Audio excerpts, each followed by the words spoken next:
안녕하십니까. 뉴스데스크 이어서 광주에서 전해드립니다.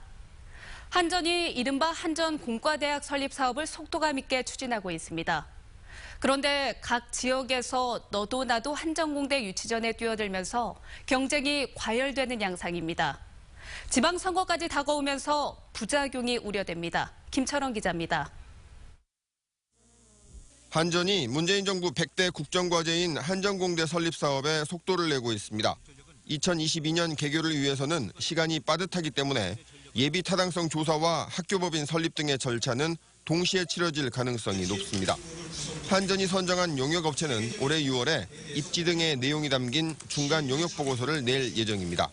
이 용역 내에서 담아내기 위해서 저희들이 용역을 착수한 거기 때문에 향후에 좀 더 구체화된 내용들을 서로 공감대가 형성될 수 있도록 저희들이 모든 작업부도 진행이 될 예정이고요. 큰 변수만 없다면 내년에 착공할 것으로 보이지만 문제가 하나 있습니다.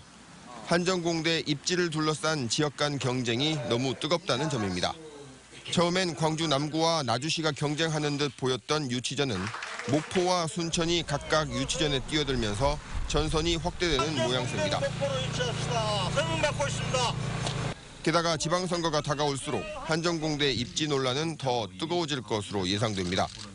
얼마 전 광주에 온 이낙연 총리도 부작용을 걱정했습니다. 우리는 경쟁하지 않겠다. 이렇게 한번 하면 더 멋있지 않을까 싶을 때가 있었어요.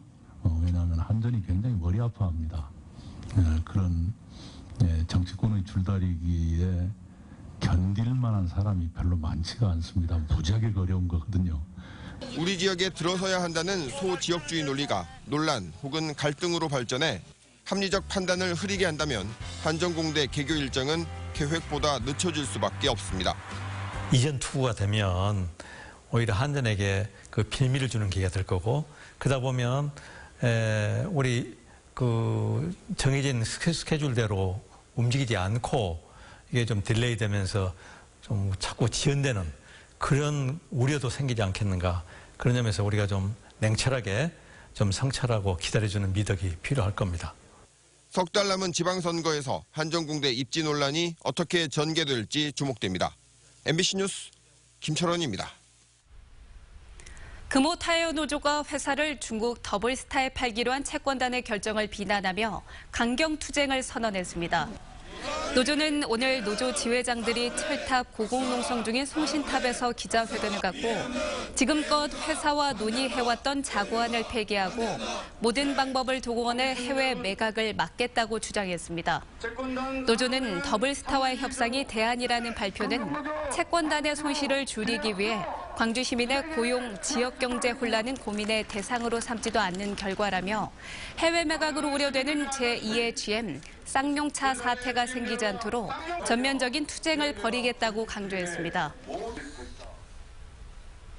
더불어민주당 광주시장 후보 경선에 나서는 이용섭 전 일자리위원회 부위원장의 당원 명부 유출 의혹을 수사 중인 경찰이 민주당 광주시당을 압수수색했습니다.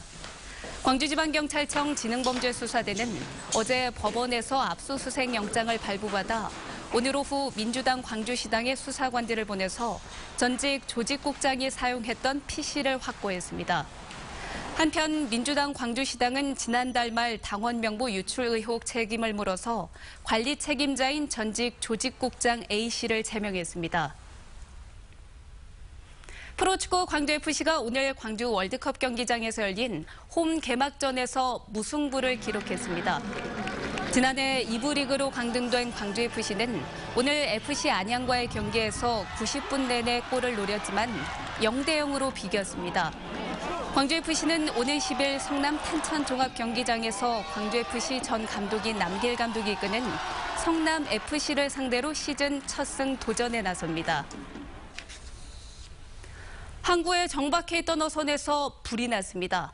오늘 새벽 2시 25분쯤 여수시 돌산읍 대율항에 정박해 있던 10톤급 어선에서 원인을 알 수 없는 불이 나 조타실 등 선체 일부를 태우고 2시간 반 만인 새벽 5시쯤 진화됐습니다. 여수 해양경찰서는 사람이 없던 배에서 불이 시작된 것으로 보고 선장 등을 상대로 정확한 화재 원인을 조사하고 있습니다. 광주 동구가 모바일 투표를 통해 선정하겠다던 커뮤니티 센터 공방 명칭을 공무원 회의를 통해 최종 선정한 것을 놓고 잡음이 일고 있습니다. 투표에 참여한 주민들은 광주 동구가 모바일 투표를 통해 선정된 명칭 중 1순위가 아닌 2순위 명칭을 선정해 투표를 의미 없게 했다며 반발하고 있습니다. 동구청은 최종 명칭은 간부 공무원들 회의를 통해 선정하게 됐다며 사전에 내용을 공지하지 못한 건 실수였지만 확정된 명칭으로 공방을 개관할 것이라고 말했습니다. 완도 해상에서 전복된 근룡호가 오늘 오후 완도항으로 해인돼 육지로 옮겨졌습니다. 해양경찰과 국립과학수사연구소 등으로 구성된 감식반은 오후부터 근룡호 정밀 수색과 사고 원인 규명을 위한 감식에 들어갔습니다. 해경은 오늘 새벽 근룡호를 바지선에 인양했지만 선체에서 추가 실종자를 찾지 못해 이들이 먼 바다로 표류했을 가능성이 큰 것으로 보고 수색 범위를 확대했습니다. 해경은 사고 해역 인근 섬 주민들의 협조를 받아 해안가 수색도 강화하고 있지만 아직 실종자를 찾지는 못하고 있습니다. 광양만 녹색연합은 지난 1일 광양시 진상면 비촌마을에서 도로 위를 지나가던 두꺼비 240마리가 떼죽음을 당하는 등 로드킬 문제가 수십 년 동안 반복되고 있다며 대책 마련을 촉구했습니다. 이와 관련해 녹색연합은 지난 1974년 수자원공사가 댐을 건설하며 놓은 도로가 두꺼비 산란장으로 가는 길을 가로막은 것이 문제의 원인이라며 재발 방지를 요구하고 있습니다. 천연기념물 제53호 진도계를 활용한 다양한 공연 프로그램이 오늘부터 올 연말까지 매일 오전 10시와 오후 3시 두 차례씩 열립니다. 진도계 테마파크는 평일 공연과 함께 주말인 토요일과 일요일에는 진도계 공연과 경주를 진행할 예정입니다. 진도구는 대한민국 진도계 페스티벌 축제를 5월 5일부터 이틀간 진도계 테마파크 일원에서 개최